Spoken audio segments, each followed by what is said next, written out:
शक्तीपीठातून आमदार शिवाजी पाटलांना मुख्यमंत्र्यांकडून राजकीय शक्ती। नमस्कार, मी अक्षय जागीरदार आणि आपण पाहत आहात सकलम। प्रस्तावित शक्तीपीठ महामार्गाला विरोध होत असतानाच राज्य सरकारनं या महामार्गाचा अलाइनमेंट बदलण्याचा निर्णय घेतलाय। आता हा शक्तीपीठ सोलापूर चंदगड असा नेण्याचा निर्णय घेण्यात आलाय। सोलापूर, सांगली आणि सांगलीतून थेट आमदार शिवाजीराव पाटील यांचा मतदारसंघ असणाऱ्या चंदगडकडे वळवलेला आहे। त्यामुळे शक्तीपीठातून आमदार शिवाजी पाटलांना मुख्यमंत्र्यांकडून राजकीय शक्ती दिली जात असल्याचं स्पष्ट होत आहे। राज्यातील 12 जिल्ह्यातून शक्तीपीठ महामार्ग जाणार आहे। मात्र या प्रस्तावित महामार्गाला जोरदार विरोध होत आहे। कोल्हापुरातून देखील या महामार्गाला विरोध झाला। विधान परिषदेतील काँग्रेसचे गटनेते आमदार सतेज पाटील आणि स्वाभिमानी शेतकरी संघटनेचे नेते माजी खासदार राजू शेट्टी यांनी शक्तीपीठ महामार्ग विरोधात मोर्चा आणि आंदोलनही केले। शक्तीपीठ महामार्गाला केवळ कोल्हापूर जिल्ह्यातूनच विरोध आहे असं देखील दाखवण्यात आलं। याच वेळी शक्तीपीठ महामार्गाच्या समर्थनात आमदार शिवाजी पाटील यांनी चंदगडमध्ये मोर्चा काढत शक्तीपीठ महामार्ग चंदगड मधून नेण्याची मागणी केली। आमदार शिवाजी पाटील यांनी शक्तीपीठ समर्थनार्थ काढलेल्या या मोर्चाचा संदर्भ घेत मुख्यमंत्र्यांनी शक्तीपीठाची मागणी ही शेतकऱ्यांची असल्याचं सांगत शक्तीपीठ महामार्ग चंदगड मधून नेण्याची घोषणा केली।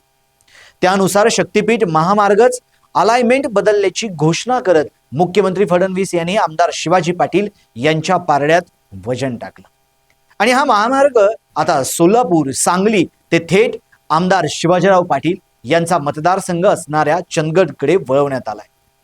नव्या अलाइनमेंट नुसार हा महामार्ग सोलापूर आणि सांगलीतून जाताना पंढरपूर जवळूनही जाणार आहे। महामार्गाचे काम पुढील वर्षी सुरू होणार असून त्यासाठी जमीन संपादन सुरू करण्यात आल्याचं मुख्यमंत्री देवेंद्र फडणवीस यांनी विधानसभेत जाहीर केलं आहे। हिवाळी अधिवेशनाच्या शेवटच्या दिवशी विधानसभेत अंतिम आठवडा प्रस्तावावरील चर्चेला उत्तर देताना मुख्यमंत्री फडणवीस यांनी शक्तीपीठ महामार्गाबाबत ही माहिती जाहीर केलेली आहे। त्यामुळे आता शक्तीपीठ महामार्गावरून पुन्हा एकदा वादाला सुरुवात होण्याची शक्यता आहे। मुळात शक्तीपीठ महामार्ग हा राज्यातील 12 जिल्ह्यातून प्रस्तावित आहे। त्यामुळे या सर्व जिल्ह्यातून शक्तीपीठ महामार्गाला विरोध होत आहे। असं असताना केवळ कोल्हापूर जिल्ह्याचं शक्तीपीठ महामार्गाला विरोध असल्याचं भासवण्यात येत आहे। त्यामुळे स्वाभिमानी शेतकरी संघटनेचे नेते माजी खासदार राजू शेट्टी यांनी मात्र यावर जोरदार टीका केली। शक्तीपीठ महामार्गाचे टेंडर देण्याच्या अटीवर बड्या कन्स्ट्रक्शन कंपन्यांकडून निवडणुकीच्या काळात मोठ्या प्रमाणात ॲडव्हान्स घेतल्यामुळे शेतकऱ्यांचा आणि जनतेचा विरोध असूनही दररोज एक मार्ग बदलून शक्तीपीठ महामार्ग रेटण्याचा आटापिटा मुख्यमंत्री देवेंद्र फडणवीस करत आहेत, अशी टीकाही माजी खासदार राजू शेट्टी यांनी शक्तीपीठ महामार्गावरून केलेली आहे। त्यामुळे अलाइनमेंट बदलण्याचा निर्णय मुख्यमंत्री फडणवीस यांनी जाहीर केला असला तरी यावरून आता मुख्यमंत्री फडणवीस आणि माजी खासदार राजू शेट्टी अशा वादालाही तोंड फुटलेलं आहे। शक्तीपीठ महामार्ग हा मुख्यमंत्री देवेंद्र फडणवीस यांचा ड्रीम प्रोजेक्ट मानला जातो। वर्धा येथून सुरू होणारा शक्तीपीठ महामार्ग यवतमाळ, हिंगोली, नांदेड, परभणी, बीड, सोलापूर, कोल्हापूर, सांगली, धाराशिव, उस्मानाबाद, सिंधुदुर्ग, रत्नागिरी अशा 12 जिल्ह्यातून प्रस्तावित आहे। यासाठी शेतकऱ्यांच्या सुमारे 27,000 एकर सुपीक जमिनी संपादित कराव्या लागणार आहे। दरम्यान मुख्यमंत्री फडणवीस यांनी शक्तीपीठाच्या अलाइनमेंट मधला बदल हा विरोधामुळे नव्हे तर सोयीसाठी करण्यात आल्याचंही म्हटलेलं आहे। मात्र एकूणच यावरून आता नव्या संघर्षाची ठिणगी पडणार आहे। हा महामार्ग मोठ्या कॉन्ट्रॅक्टरांना पोचण्यासाठी करण्यात येत असल्याचा आरोपही यापूर्वी खासदार राजू शेट्टी यांनी केला होता। गोव्याकडे जाण्यासाठी रत्नागिरी ते नागपूर हा महामार्ग असताना या महामार्गाला समांतर शक्तीपीठ महामार्ग करणे म्हणजे जनतेवर 1,00,000 कोटींचा कर्जाचा बोजा टाकावा लागणार असल्याचंही माजी खासदार शेट्टी यांनी आरोप केला आहे। हा त्या महामार्गावर दैनंदिन 30% टोल वसुली होत नसल्याने सध्या अस्तित्वात असणारे महामार्ग तोट्यात चाललेले आहेत।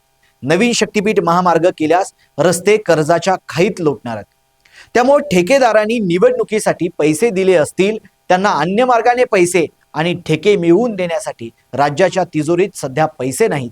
त्यामुळेच शक्तीपीठ महामार्गासाठी मुख्यमंत्र्यांचा आटापिटा सुरू असल्याचा आरोप माजी खासदार शेट्टी यांनी केलाय। शक्तीपीठ महामार्गासाठी 10,000 कोटी रुपये खर्च करावे लागणार आहेत। मात्र इतका मोठा निधी खर्च करून ठेकेदारांना पोहोचण्याचं काम राज्य सरकार करत असल्याचा आरोपही माजी खासदार शेट्टी करत आहेत। एकीकडे मुख्यमंत्री फडणवीस शक्तीपीठ महामार्ग हा आपला ड्रीम प्रोजेक्ट आहे असं सांगत असताना दुसरीकडे मात्र या महामार्गाला विरोध होत आहे. त्यातच आता महापालिका निवडणुकांचा कार्यक्रम जाहीर झाल्यानं शक्तीपीठ महामार्गाचे पडसाद या निवडणुकीत दिसणार काय असा सवालही उपस्थित होत आहे. हिवाळी अधिवेशनात सभागृहात बोलताना मुख्यमंत्री फडणवीस यांनी ग्रामविकास मंत्री जयकुमार गोरे आणि सर्वांशी आम्ही चर्चा केली आणि याची सोलापूर पासून एक वेगळी नवीन अलाइनमेंट तयार केली असल्याचं म्हटलेलं आहे. सोलापुरातून सांगली जिल्ह्यातून कोल्हापूरच्या चंदगडकडे शक्तीपीठ जाईल. शक्तीपीठाच्या पहिल्या अलाइनमेंट मधून आमचे जयंतराव पाटील पहिल्यांदा सुटून गेले होते, पण शक्तीपीठ आता त्यांच्या मतदारसंघाजवळून जात आहे अशी कोपरखळी मुख्यमंत्र्यांनी लगावलेली आहे. मात्र एकूणच सर्व परिस्थिती पाहता शक्तीपीठ महामार्ग हा 12 जिल्ह्यातून जात आहे. त्यामुळे शक्तीपीठाला केव्हा कोल्हापुरातून विरोध नसून इतरही 12 जिल्ह्यातून जोरदार विरोध होत आहे. असं असतानाही मुख्यमंत्र्यांनी शक्तीपीठची अलाइनमेंट बदलून सांगलीतून थेट चंदगडला जोडण्याचं जाहीर केल्यानं तांत्रिकदृष्ट्या हे शक्य होणार आहे काय हे देखील पाहावं लागणार आहे. याशिवाय विरोधकांची आंदोलनाची काय भूमिका असणार आहे हे देखील पाहावं लागणार आहे. त्याचबरोबर मुख्यमंत्री फडणवीस वारंवार चंदगडमधून हा महामार्ग नेण्याचा उल्लेख करत असल्याने शक्तीपीठ महामार्गातून आमदार शिवाजी पाटलांना मुख्यमंत्र्यांकडून राजकीय शक्ती दिली जात असल्याचंही बोललं जात आहे. तर वैद्यकीय शिक्षण मंत्री हसन मुश्रीफ यांनी देखील शेतकऱ्यांचा विरोध असेल तर शक्तीपीठ नको अशी भूमिका घेतली होती. त्यामुळे शक्तीपीठसाठी वैद्यकीय शिक्षण मंत्री हसन मुश्रीफ कोणती भूमिका घेणार याकडेही लक्ष आहे. तुम्हाला काय वाटतं, शक्तीपीठ महामार्ग हा कोणत्या दिशेने येणाऱ्या काळात जाणार आहे? तुमच्या प्रतिक्रिया आमच्या कॉमेंट बॉक्समध्ये नक्की कळवा आणि आजचा व्हिडिओ आवडला असेल तर लाईक शेअर करायला विसरू नका. तसेच आपल्या हक्काच्या सकलम चॅनलला सबस्क्राईब जरूर करा. धन्यवाद.